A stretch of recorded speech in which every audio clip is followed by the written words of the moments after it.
Magandang araw mga kaibigan, no? Ngayon, bibigyan ko kayo ng tips, no, para doon sa mga nabiktima ng mga minor de edad, no? Kasi um, kalimitan sa atin, no, ay nag-iisip na napaka-unfair, no, ng batas dahil para sa iba, no, parang binibaby ang mga kabataan sa paggawa nila ng krimen, no? Yung iba nga ginagamit ng mga sindikato, no? Dahil alam nila ang mga minor de edad ay hindi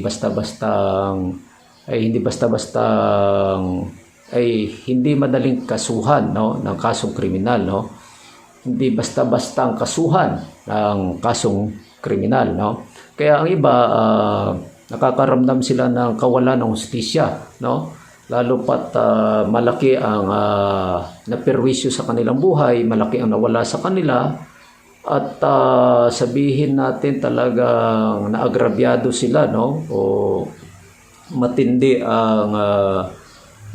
ang epekto ng ginawa ng isang minor de edad sa kanilang buhay. Halimbawa, no? Kasi ako batang 90s ako eh. Hindi ko makakalimutan ang balitang ito, no? Na kung saan may isang minor de edad na sinaksak ang padre de pamilya, no? Ng isang pamilya nasa Metro Manila, no?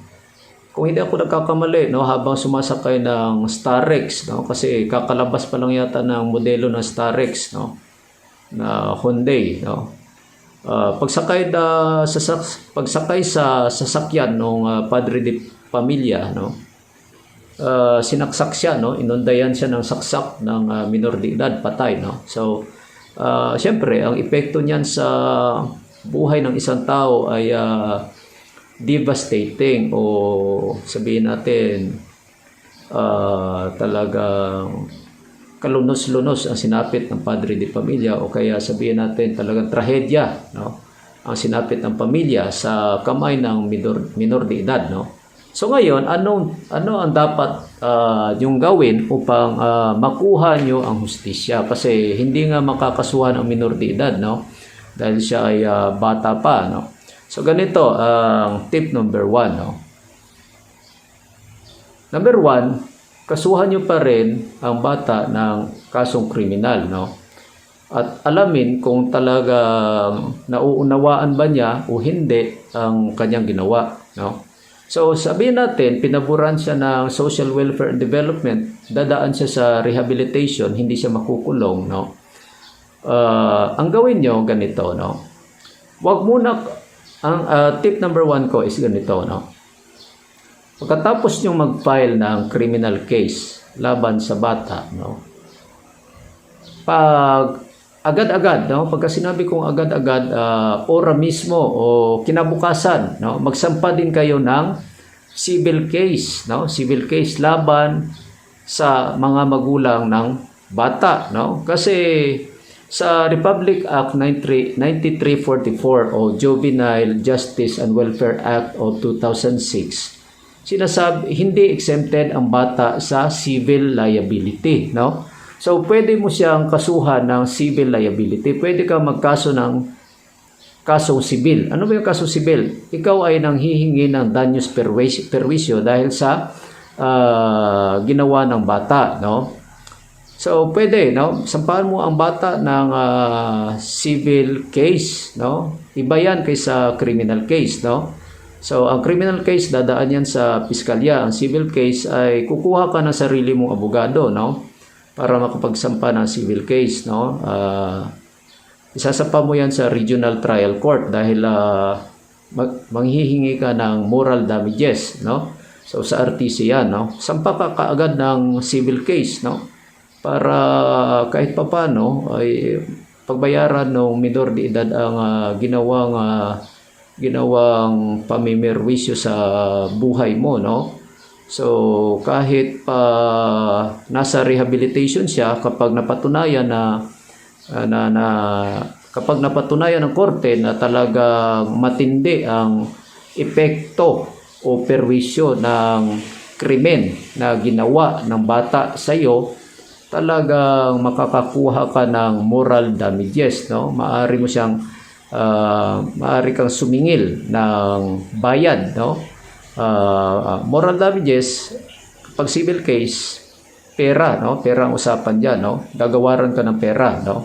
So kapag ikaw ay nanalo, so merong babayaran sa iyo ang bata o minor de edad, no? Pwede mo ring sampahan ang mga magulang ng bata, no? Upang sila ang magbayad ng danyos perwisyo sa iyo, no? At sigurado ako meron yang mga ari-arian, no? Mga propiedad, no? At iba pa, no? So, ano pa ang tip number 2, no? Subaybayan mo ang kaso, no? Huwag mong pabayaan, huwag mong kalimutan ang kaso. Antayin mo hanggang umabot ang bata sa edad na 18 anyos, no? So, pag dating ng 18 anyos, mag-file ka kaagad ng motion, no? Motion for the execution of judgment, no? Or to lift, no? The suspension, no? Mag-file ka kaagad, no? Na dapat makulong na yung batang yan dahil nasa tama na siyang edad, no? So, kung ang abogado niya, no? O kaya ang PAW, pag nagsabi na nagbago na ang bata, no? Paglaban mo, kaya mo namang ipawalang halaga, no? Ipawalang halaga, walang kredibilidad kapag sinabi yan ng PAW o ng isang abogado, dahil ang nakakaalam lamang na nagbago na ang bata ay ang isang psychologist, psychiatrist o yung social welfare officer, no? Kapag may report na ang bata ay nakagawa uli ng krimen, no? Sampa ka kaagad ng motion, no? Para makulong ang bata. Kasi ang bata, no, na nakagawa ng krimen, habang nakasuspinde, no? Habang nakabitin ang kanyang sentensya, hindi siya pwedeng makagawa ulit ng krimen, no? Dahil kapag nakagawa siya uli ng krimen, no, habang nakasuspinde ang kanyang kaso, ibig sabihin yan, talagang meron na siya, salot na siya sa lipunan. So kapag salot na siya sa lipunan, wala na siyang pribilehiyo na protektahan ng batas, no? So dahil diyan, antayin na sigurado na kapag tumapak siya, umabot siya sa tamang edad, 18, no? Talagang makukulong siya, no? At pagdurusahan niya ang kanyang ginawa, no? So, meron pa, no? Ito, freedom of speech lang ito, no? Sa akin lang, no? Kasi merong iba na nakikisimpatya, no? Masyadong feeling makadiyos, no? Kahit pa hindi nila alam ang pinagdaraanan ng kabilang panig, no? Meron talaga ganyan, feeling maawain, kakampi sa kabila, no? Talagang gagawa ng paraan para hindi makapagbayad ang bata, no? So, ang gawin mo, no? Ganito, halimbawa, merong isang tao, no, talagang die hard sa bata. Di kasuhan mo yung kumakampi sa bata, no? Kung kahit ano pa mang posisyon niya, no? Pailan mo ng administrative case, no? Kung siya ay nasa gobyerno, no? O kaya civil case din, no? Kung pribado siyang tao, no? Kasi hindi pwede yung gano'n, no? Na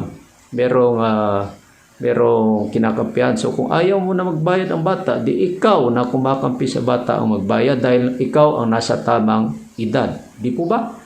So, yun ang mga dapat yung gawin, no? Para hindi pamarisan ang mga ganyang mga kabataan, no? Na namimirwisyo, no? Sa mundong ibabaw, no? Saka ano pa ba? Siguro gawin nyo rin ay background investigation ang pamilya ng bata, no?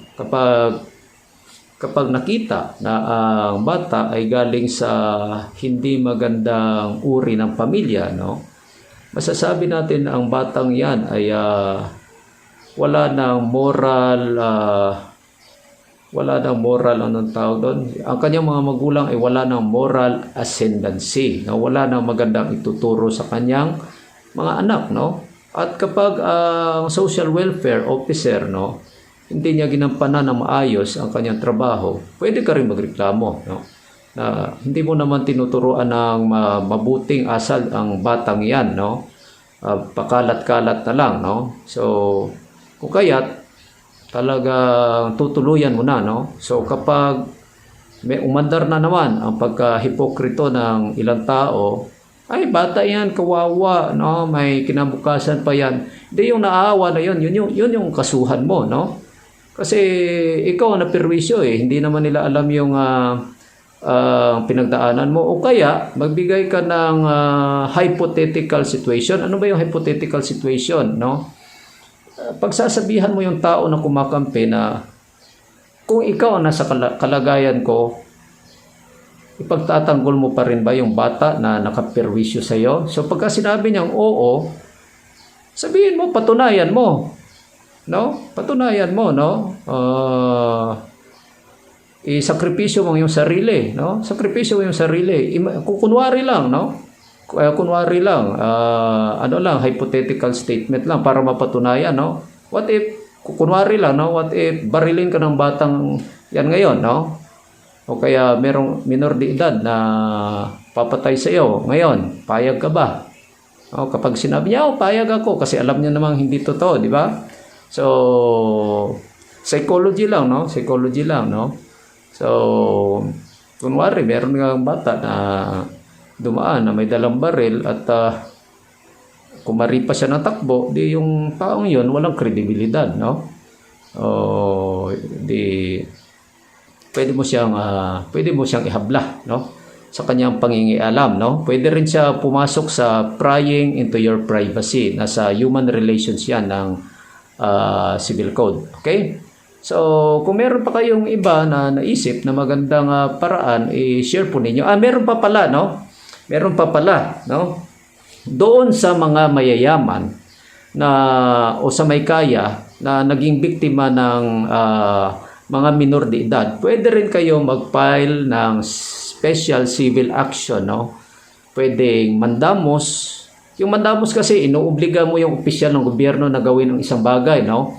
Para sa ikabubuti ng lahat. So pwede kayong mag-file ng mandamos upang obligahin, no, ang Kongreso, no, o ang mga mambabatas na magpasa ng batas, no, na pababain ang criminal liability ng isang tao, no, pababain na dapat o amyendahan yung RA 9344, no, o kaya naman gumawa sila ng batas na magtatanggol, no, sa mga katandaan, no, o sa mga tao na nasa tamang edad na nagiging biktima ng mga minor de edad, no. Pwedeng gano'n, no? O kaya anumang batas na para sa ikabubuti ng mga tao, no, upang hindi na maging biktima ng kaharasan na kung saan ang akusado o gumawa ay isang minor de edad, no? So yun lamang po at maraming salamat po sa pakikinig.